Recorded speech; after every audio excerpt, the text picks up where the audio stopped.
Hey, Home and Talk. We are back with another lesson for your public speaking class. I'm your professor, Professor Carvalho, although most of my students call me Professor C, so you're cool with that too.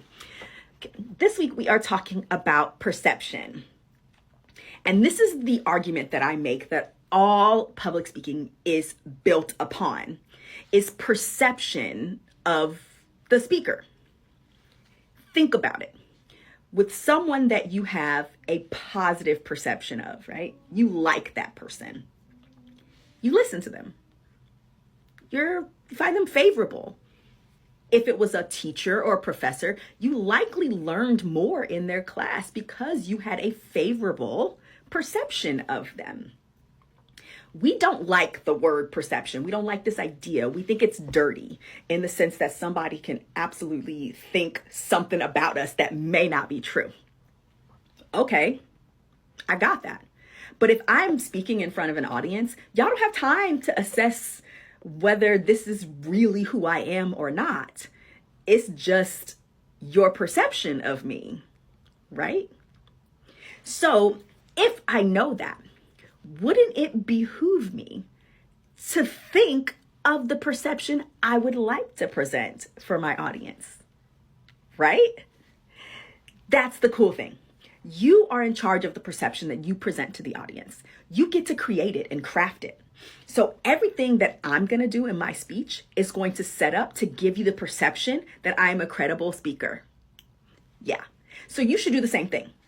And that comes in all aspects of giving speeches, right? So that's not just in delivery, that's in content too. But I'm going to set it up to where my audience has a favorable perception of me. So in order for me to be credible, I need to have competence and character. And those two things are different. So just for today, we're going to talk about competence. We'll talk about character the next time. So for today, we're going to talk about competence. Now, remember I said perception. That's the overarching theme that we have to. Now, competence is here, right? That's in order for me to be credible, I have to seem as though I am competent. Notice I said seem as though I'm competent, right?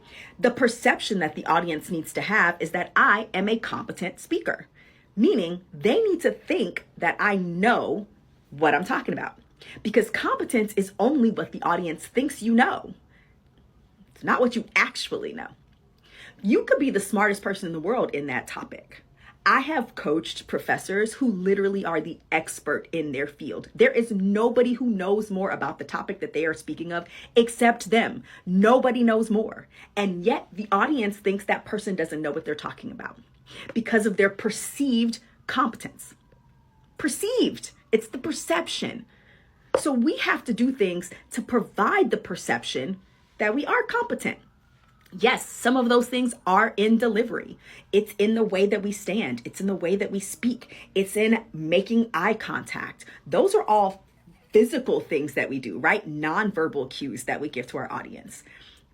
But in the verbal things that we say, right? The content of our speech, we're going to include things that make us sound like we're credible, right? That I want to be competent. So I'm going to have people who are smarter than me back up the things that I say. That's research, y'all. We include that. And because it's a speech, I'm going to say it verbally. So you hear it and you understand that that's me saying, oh, this person who's smarter than me, yeah, they back up those claims too. So I'm going to include that stuff. I'm going to be strategic with the types of research that I pick so that it is favorable to the audience that I am choosing, so that their perception is that I am a person who is competent, that they think that I know as much about this topic as I know that I know about this topic. So we want to be competent speakers, and we want to provide the perception that we are competent speakers. It's not about actually being competent, although that'd be nice too. But it's about the perception that you provide that you are a competent speaker. So think about perception the next time you give a speech. Take a little bit more time to think about the perception that you are trying to craft for the audience to have, and actually spend some time crafting that perception because you are the holder of that. And this works regardless of what kind of audience you have. It could be that you're giving a speech in front of a big audience. It could be that you're at a job interview with an audience of 1 or 2 or a small panel. But regardless of the audience, you are in control of the perception that you provide to them. I know what perception I want to provide, and so I'm going to be specific in crafting that perception. And the first part about that is making sure that I am a competent speaker and that I have the perception that I'm competent. All right, Hillman Talk. This week, that's your homework. Think about the perception you would like your audiences to have. Take some notes, write that down, and then we're going to work towards getting that. So I will see you next time for our next lesson. And this time, we're going to talk about the other part of being a credible speaker, which is character.